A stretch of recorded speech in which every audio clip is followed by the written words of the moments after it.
Muy bien.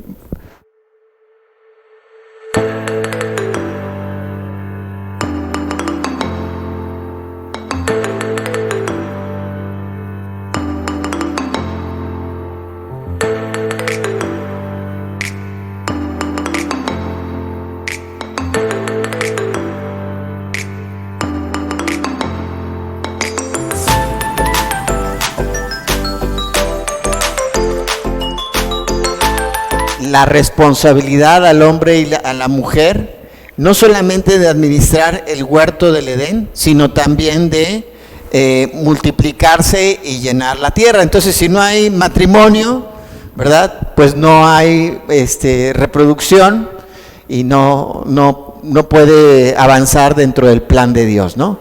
Entonces, dijimos que es correcto tener relaciones, es bueno, ¿sí? Pero, o relacionarme con alguien e iniciar algo dijimos, cuando empiece algo tengo que pensar en el matrimonio. Ahora, el segundo paso era que tenemos que considerar cuáles son los principios bíblicos que la Biblia nos da en relación al tema de el noviazgo o una relación. Si nosotros nos ponemos a observar en la Escritura y tal vez empezamos a leer y tratamos de encontrar algún pasaje en la Biblia donde hable de un noviazgo, en realidad no existe en la Biblia ni siquiera la palabra noviazgo. Existe la palabra novio, ¿sí? Novia, que hace referencia a Jesús y a la iglesia, ¿ok?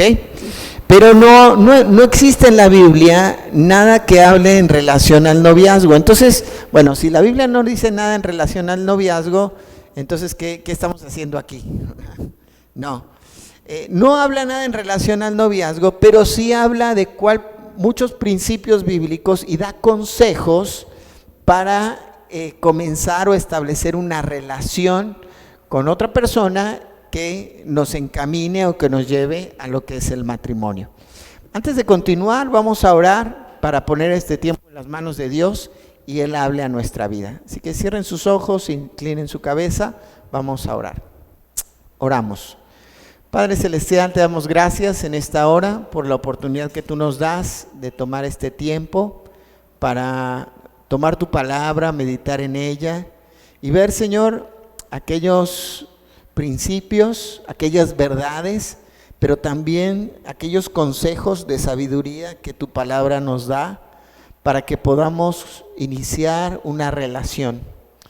Señor, te rogamos que podamos tener un corazón abierto y dispuesto para escuchar tu palabra y entender tus verdades. Te pedimos esto en el nombre precioso de tu Hijo Jesucristo. Amén. Muy bien. Vamos entonces a hablar en esta tarde de 4 principios que la Escritura nos da, ¿ok? Son 4 principios que nosotros vamos a estar también tratando de tenerlos presentes en la iglesia o de las relaciones que Dios permita que se vayan dando dentro de los miembros de la iglesia, ¿sí? Qué lindo sería que Dios guiara sus vidas y que algunos de ustedes formaran una familia, ¿verdad? Sería algo maravilloso y ver y acompañarles en todo ese proceso y ver que van haciendo caso a esos principios, sería maravilloso. Pero bueno, vamos a avanzar y vamos a hablar de 4 principios y van a estar aliterados todos con C, ¿sí? 4 principios que están aliterados con C. Entonces, ¿cuál es el primer principio que nosotros tenemos en cuenta o que la Escritura nos arroja en relación a un noviazgo? Bueno, el primer principio, a ver si aquí, ¿sí tiene pila? Sí. Ok. Vamos a darle ahí. Ahí está. Que ambos tienen que ser creyentes, ¿ok? Ambos tienen que ser creyentes. Ya sé qué pensaron. Pues nos va a poner ahí 2 Corintios 6, 14 en adelante. Bueno, no. Hay un pasaje que está en 1 Corintios, en el capítulo 7, versículo 39, y yo lo coloqué ahí en la Nueva Traducción Viviente porque viene un poquito más claro este pasaje. Dice así, aunque es un contexto, y voy a explicar ahorita el contexto de este pasaje, pero dice así, una esposa está ligada a su esposo mientras el esposo vive. Si su esposo muere, ella queda libre para casarse con quien quiera, pero solamente si ese hombre ama al Señor. ¿Ok? Aunque está hablando en un contexto de alguien que estaba casada, específicamente a una mujer, y está hablando de que está ligada ahí a su esposo mientras él vive, pero dice, si éste muriere, ella queda libre para volverse a casar. Pero dice Pablo, siempre y cuando él ame al Señor. Ahora, una persona que no es creyente, es muy difícil que ame al Señor, o prácticamente es imposible. Entonces la idea del contexto es que la persona tiene que ser creyente. Se puede formar una familia, pero siempre y cuando él sea creyente. De hecho, el objetivo que marca ahí, por ejemplo, dice que cuando hay dos personas en el contexto de 1 Corintios 7, es más, y hay otro pasaje en Pedro, que dice que si el esposo no es creyente y ella sí es creyente, ella gane a él con su testimonio. Esto es aplicable para ambos, ganarle con el testimonio, ¿sí? El objetivo es que ambos sean creyentes. El matrimonio ideal que Dios nos marca, o una relación ideal, es que ambos sean creyentes. Ahora, esto es en un contexto, dijimos, de alguien que ya está casado, y si quedara viuda, la mujer en este caso, o se puede aplicar al hombre, pero en el contexto de que si estoy soltero, y la persona que a mí me gusta no es creyente, ¿qué pasa? Si no es creyente, ¿qué pasa? Bueno, hablamos de que una relación también es una asociación. Si bien dijimos en la Escritura no hay ningún pasaje que hable específicamente del noviazgo, entonces, ¿qué es lo que yo puedo sacar de la palabra de Dios? ¿Qué me dice la Biblia? Bueno, la palabra de Dios sí nos da principios específicos en relación a las asociaciones que nosotros podemos tener con otra persona. Y ahora sí, vamos a 2 de Corintios, en el capítulo 6, versículos 14 al 19. Vamos ahí con nuestra Biblia, 2 de Corintios, capítulo 6, versículos 14 al 19. Dice así la palabra de Dios. Dice, no os unáis en yugo desigual con los incrédulos. ¿Por qué? ¿Qué comienza Pablo diciendo así? No, es muy claro. No os unáis en yugo desigual con los incrédulos. Ahora, aquí es interesante, y vamos a parar un momento ahí, ¿qué está diciendo en relación al yugo? ¿Sí se acuerdan qué es un yugo? ¿Saben qué es un yugo? Ok, nadie más sí sabe. ¿Los demás saben qué es un yugo? Raquel también, ¿sí? Bueno, el yugo es una herramienta que se utiliza para el arado.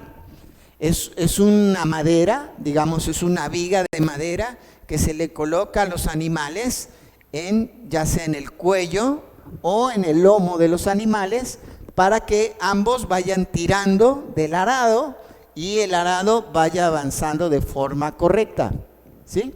Entonces está diciendo aquí el apóstol Pablo, no os unáis en yugo desigual con los incrédulos. O sea, no te pongas tú en un lado del yugo y un incrédulo del otro lado del yugo.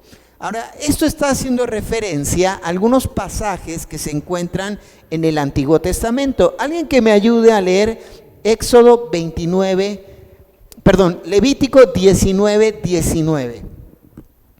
¿Alguien me puede ayudar leyendo Levítico 19:19? ¿Otra persona que me ayude leyendo Deuteronomio 22:10? ¿Quién tiene Levítico 19:19? Monse, adelante.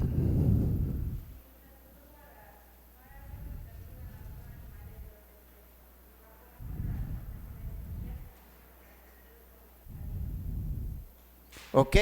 Fíjate qué interesante, porque está diciendo que no harás asociación con dos animales diferentes. ¿Sí? Es un mandato que está dando Dios ahí. ¿Por qué? Porque si son dos animales diferentes, la fuerza de uno y la fuerza del otro varían. Y entonces no va a haber un arado correcto. ¿Ok? ¿Quién tiene ahí Deuteronomio 22:10?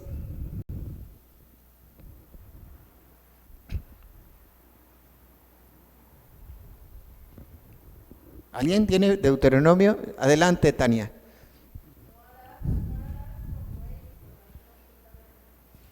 No ararás con buey y con asno juntamente. A ver, aquí, si bien está hablando de animales, pero tiene que ver con la asociación.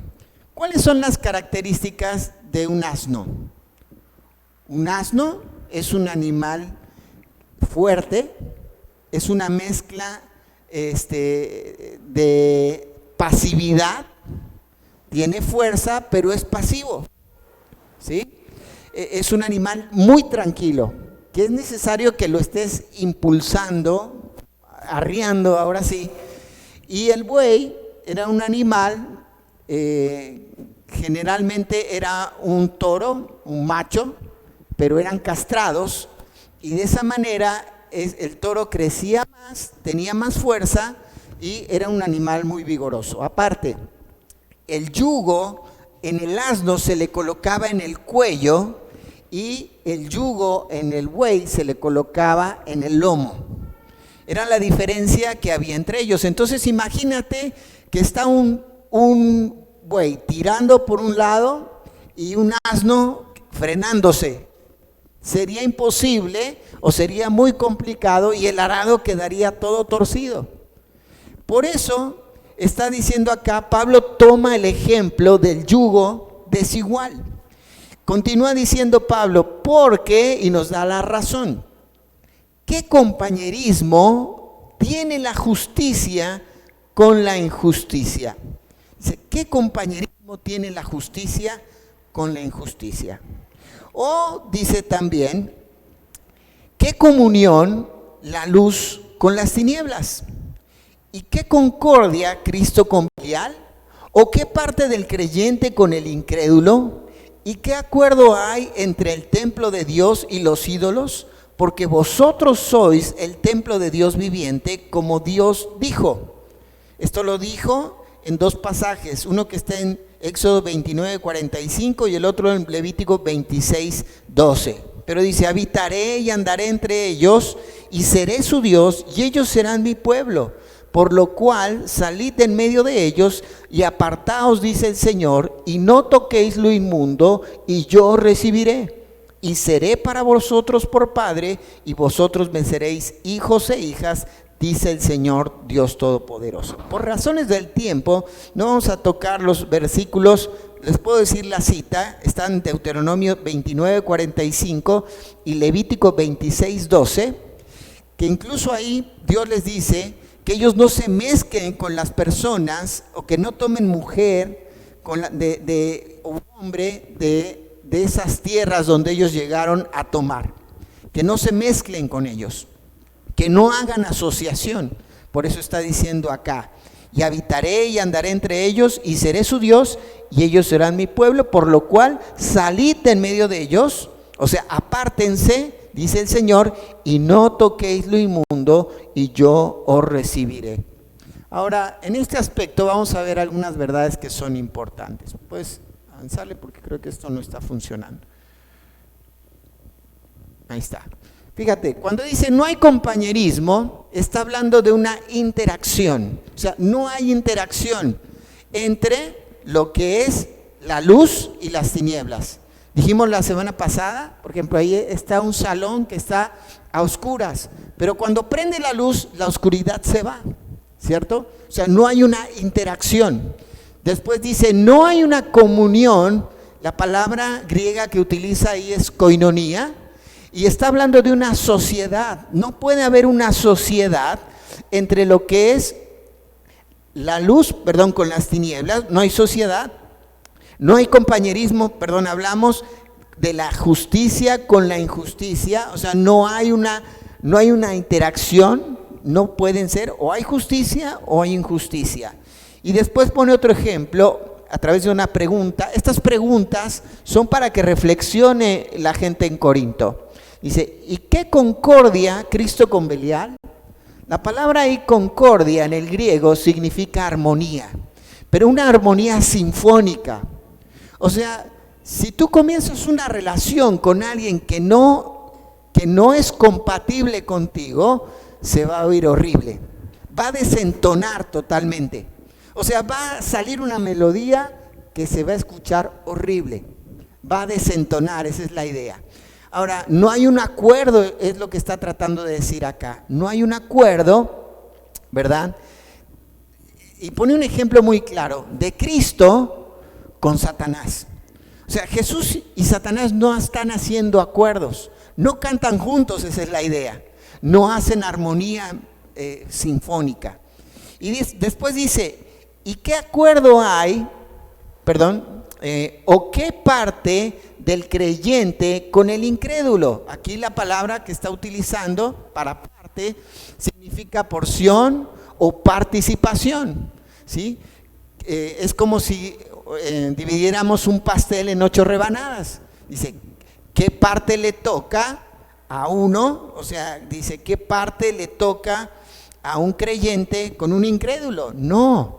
El pastel solo es para los creyentes, esa es la idea, no hay parte para el incrédulo. Y después dice, no hay acuerdo, en la última parte, en el versículo 15, dice, 16, ¿y qué acuerdo hay entre el templo de Dios y los ídolos? No hay acuerdo. O sea, sería absurdo que yo trajera aquí una virgen de este tamaño, ¿cierto? Y la pusiera aquí para que todos la adoráramos. Porque yo estoy enseñando algo y no hay un acuerdo no podría negociar en tener algo así. ¿Sí me explico? Ahora, esto es algo importante para nosotros entender que no hay acuerdo. Ahora, no podemos asociar dos cosas que no son compatibles. Esa es la verdad que nos está diciendo aquí Pablo. No puedes asociar dos cosas que no son compatibles. ¿Por qué nosotros no podemos utilizar las cosas de Android en un dispositivo de Apple? Porque no son compatibles, ¿sí? Entonces, aquí la verdad a la que podemos llegar es, no hay compatibilidad entre un creyente y un incrédulo. No es compatible.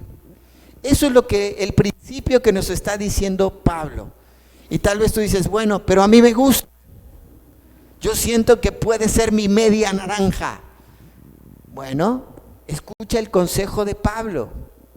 Porque va a llegar el momento en el cual, o sea, Dios no te dice no te cases, te dice no te unas, no hagas asociación.